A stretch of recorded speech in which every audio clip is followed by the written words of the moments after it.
ও যুবক, 14 তারিখে ফুল দেওয়ার লেগা পাগল হয়ে যাও, 31 নাইটে রাত মানানোর জন্য দেওয়ানা হয়ে যাও, আর তোমার জন্য মুহাম্মদুর রাসূলুল্লাহ এখনো চোখের পানি ঝরাইতেছে রওজায়ে আতহার। বিশ্বাস হয় না? চলো আমার সাথে, আমি লোক দেখায় দিব। চলো আমার সাথে, আমি তোমাকে দেখায় দেব। এখনো চোখের পানি ঝরায়। দুনিয়ায় যতদিন ছিল ততদিন ঝরাইছে, মৃত্যু লগ্নে আল্লাহর সান্নিধ্যে চলে যাবে তখনও ঝরাইতেছে, এখনো ঝরাবে। আবুল্লাহ সামরকান্দি বলে, কবর থেকে কানতে কানতে উঠবে। আমার তো মনে হয় আমার জাতির দিলের ভিতরে দিল নাই, পাথর পাথর পাথর। নাইলে দিল কেন কাঁপবে না, চোখ দিয়ে পানি কেন এই কথার পরে ঝরবে না যে নবী মুহাম্মদুর রাসূলুল্লাহ কিয়ামতের রাজা। আল্লাহ মালিক বটে, রাজা আমাদের নবীজি। আমাদের নবীজি বলছে, লেওয়াউল হামদি বিয়াদি ইয়াউমুল কিয়ামা, কিয়ামতের দিন আল্লাহর ঝান্ডা আমার হাতে থাকবে। আল্লাহ ফখর, কোনো গৌরবের বিষয় না। সারা দুনিয়া চিৎকার দিবে নফসি নফসি, আর বলবে হিসাব কিতাব শুরু হোক। আল্লাহ তাকায়ও দেখবেন না, আল্লাহ অপেক্ষা করবে, বন্ধু চাবে কখন আমি নামবো কখন। আবার কেমন ব্যবহার, কেমন! প্রত্যেক নবী রাসূলের জন্য প্রথমটা ঠিক রাখছে, লা ইলাহা ইল্লাল্লাহ। পরেরটা না, না, অন্য নবীদের জন্য পরেরটা। এক একজনেরটা এক এক রকম বানায় দিচ্ছেন, ঠিক না? কিন্তু নিজের বন্ধুরটা কেমন বানাইছেন? লা ইলাহা ইল্লাল্লাহ।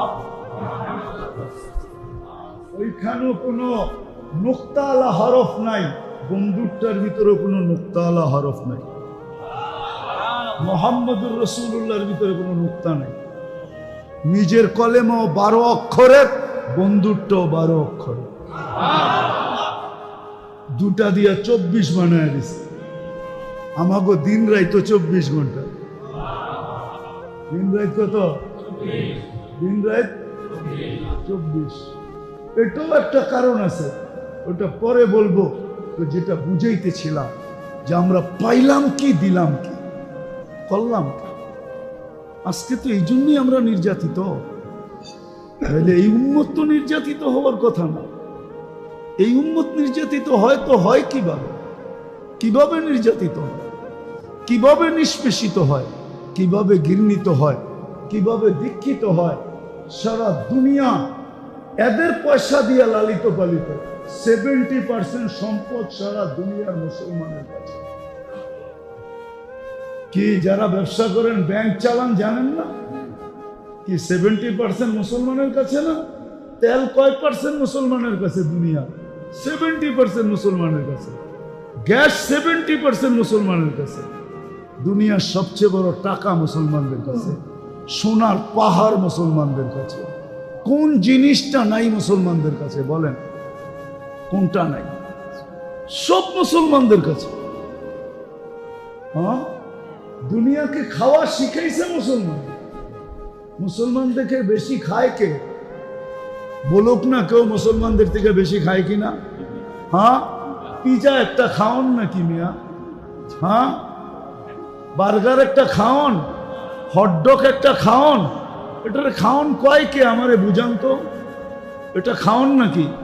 হ্যাঁ, কি নুডলস একটা খাওন? দুনিয়ারে খাওন শিখাইছে কে?